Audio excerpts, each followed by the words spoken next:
because he was trying to bring his friend some business, which is lovely, but I was like, I would really like to get back to doing what I paid to do, which is dune buggying. Like I don't want to buy a wood carving. As lovely as they are, they're imported from China because you forgot to take the Made in China sticker off the bottom, and I don't want to buy one. Today, we are going to discuss some very common mistakes that passengers make when they decide to do cruise ship excursions, in hopes that you don't make the same mistakes when you go on your cruise. Hey sailors, welcome back to Cruising as Crew. For those of you who are new here, my name is Lucy, and for those of you who are not, welcome back and thank you so much for being here. So for those of you who don't know, I have actually had a website for far longer than I've had a YouTube channel, but I haven't really done much with it up until now. I've actually started posting on it, and I have started a weekly newsletter where I go through loads of tips and tricks that you can implement on your cruise. So if you would like to sign up, I would love to have you. You can sign up in the description box down below this video, or you can go over to my website cruisingascrew.com and sign up there. The first mistake that people make is not doing their research. So many people book cruise line excursions without doing any research on the port that they're actually visiting. For example, people go on a cruise to Nassau, they book a cruise line excursion, not realizing that the ship docks in Bay Street, basically. Like, you are in the thick of it. So many attractions that people are paying to see, like the government buildings and the shopping streets, they could find on their own really easily. On the other hand though, excursions can be extremely valuable when the destination is far away from the port. So for example, when we docked in Civitavecchia in Italy, it's the gateway port to the city of Rome. But Rome is an hour away at least from Civitavecchia. And Italian trains are notoriously unreliable, so making your own way to Rome,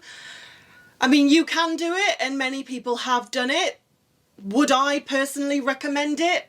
No. Because when I've done something like this, I just spend the entire day thinking, I wonder if we should start heading back yet, just to allow time if there's any delays on the train. I didn't do this in Rome, but I have done this in other ports like Athens. And for me, it's just not worth it because, as I said, I don't enjoy the experience. I don't enjoy where I'm visiting. I just spend the whole time thinking, oh my God, what if we get stuck in traffic? What if the car breaks down on the way back to the ship? What if we don't make it?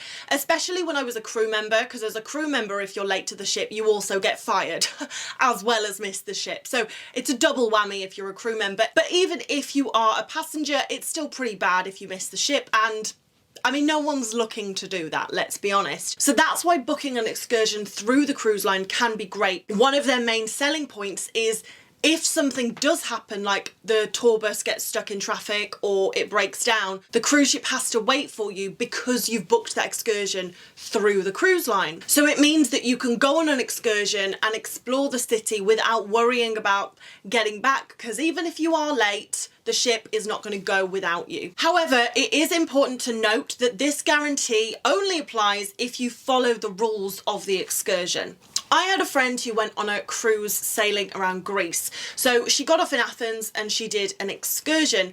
And during this excursion, they were going to multiple destinations. Now, if you've been on an excursion like this, you will know that you get off the bus, the tour guide says, right, you've got an hour to explore this museum or this monument, and then we're going to meet back here and go to the next place. But there was a couple on this excursion that kept coming back to the meeting point like 10-20 minutes late. Now this is frustrating for the other people on the excursion because this eats into the time they have to see the other sites on the excursion. So the tour guide warned them that if they were late on the final stop, they would be left behind. And sure enough, they were late. So the tour headed back to the ship without them. So they had to get back to the ship on their own steam. They had to pay a lot of money for a taxi, and obviously they were very stressed. And when they got back to the ship, they had the audacity to complain and say the main reason they booked a tour through the cruise line is so they wouldn't have to worry about getting back to the ship. And what happened? They had to worry about getting back to the ship. But the cruise line rightfully pointed out that that return guarantee only applies if you follow the excursion schedule. Anyway, the point is you should research the ports that you're visiting, and if you can see that the thing you want to visit and see is less than 30 minutes away from where the ship is going to dock, in my opinion, you don't need an excursion. So, waiting for bears, but with all these people, I don't think we're going to see any. You can explore it on your own. Or if you still want to do a tour, you could look at doing a local tour, which will 9 times out of 10 be a lot more affordable than the same tour that's offered by the cruise line. The second mistake that people make is not paying attention to the T's and C's. And the T's and C's is where you might be caught out. So as much as it is a little bit tedious to read, it is worth it. And some of the things that you need to look out for is the fitness level of the excursion. So cruise lines will classify their excursions based on activity level. And if you book without checking this, you might end up on a tour that is a lot more physically demanding than you are prepared for. Another one is height and weight restrictions. So like when I was in Hawaii and we did a helicopter tour, there was weight restrictions, as there should be, but while I was on the tour, actually, I did see someone get turned away because they were too heavy, and obviously, you know, they were really upset, but they were like, look, this is in the T's and C's.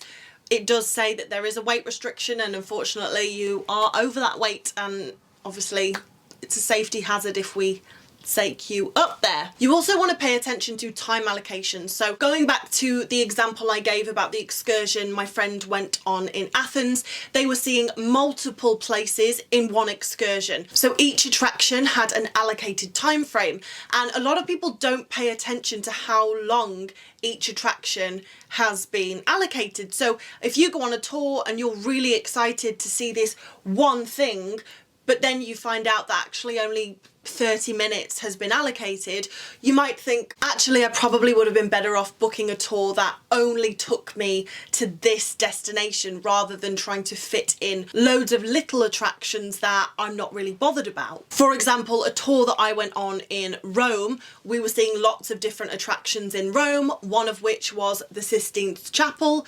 Sounds a bit weird to call the Sistine Chapel an attraction, but you know what I mean. We did have 30 minutes allocated for the Sistine Chapel, and people were really annoyed that we were there for only 30 minutes, but it's like, well, it did say this in the tour description. Another thing is hidden stops. So some excursions include stops at souvenir shops, restaurants, because they have agreements with these businesses that they will bring tourists to these souvenir shops in hopes that they buy something. Now, this is more likely to happen on your Caribbean cruise than your European cruise, but it could still happen. And it's really annoying if these hidden stops eat into your time doing the thing that you actually wanted to spend time doing. For example, I went on a tour in Honduras, dune buggying, and we spent like an hour at this souvenir shop because he was trying to bring his friend some business, which is lovely, but I was like, I would really like to get back to doing what I paid to do, which is dune buggying. Like I don't want to buy a wood carving. As lovely as they are, they're imported from China because you forgot to take the made in China sticker off the bottom, and I don't want to buy one. And the other thing that is really important to pay attention to is a dress code. Is there a dress code? When I was in Abu Dhabi, I did a tour that took us to the Sheikh Zayed Grand Mosque, and I had to have my shoulders covered and I had to have my head covered, which is fine, but obviously I would have been absolutely mortified if I'd have shown up in a strappy top and shorts. So just pay attention to if there is a dress code or if they recommend, you know, a certain type of footwear. So please pay attention to the T's and C's, because it's going to be a really long day if you end up doing something that you were not prepared to do. Now, if you have researched the port and you've decided that doing a cruise ship excursion is the right decision for you, then don't wait until you're on board to book this excursion, which is what 90% of people do.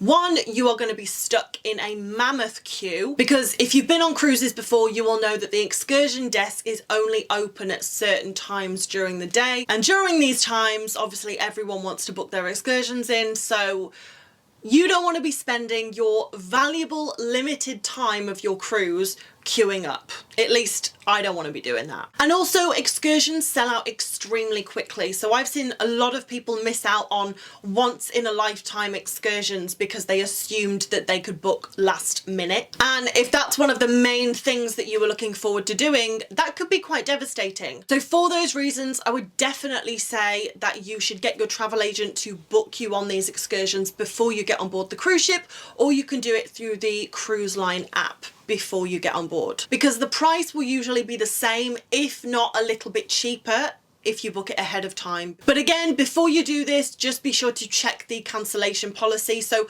most cruise lines have a really good cancellation policy, and you can cancel your tour sometimes 48 or 24 hours before the tour actually happens. But obviously every cruise line has a different cancellation policy, so just be sure you know what the cancellation policy is before you book the excursion, just in case. The fourth mistake people make is assuming that cruise line excursions are the best. Another reason that cruise lines get away with charging so much for their excursions is because you already have that built-in trust with the cruise line, especially if you've done multiple cruises with them.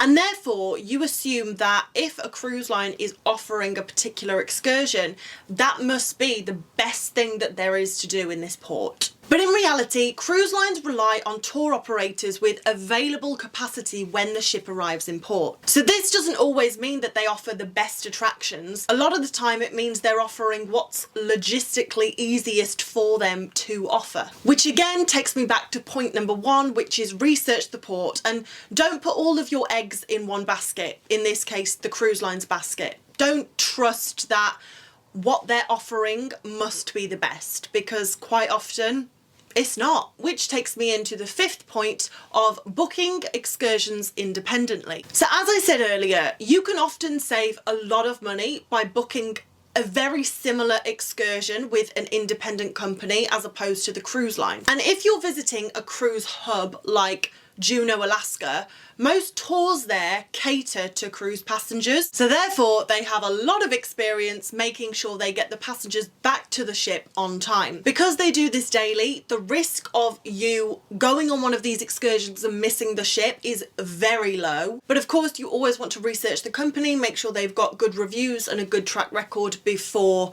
you book a tour with an independent company. So if the excursion you want to do doesn't require you going miles away from where the cruise ship is docked, I would definitely look into doing an independent excursion if you still want to do a tour.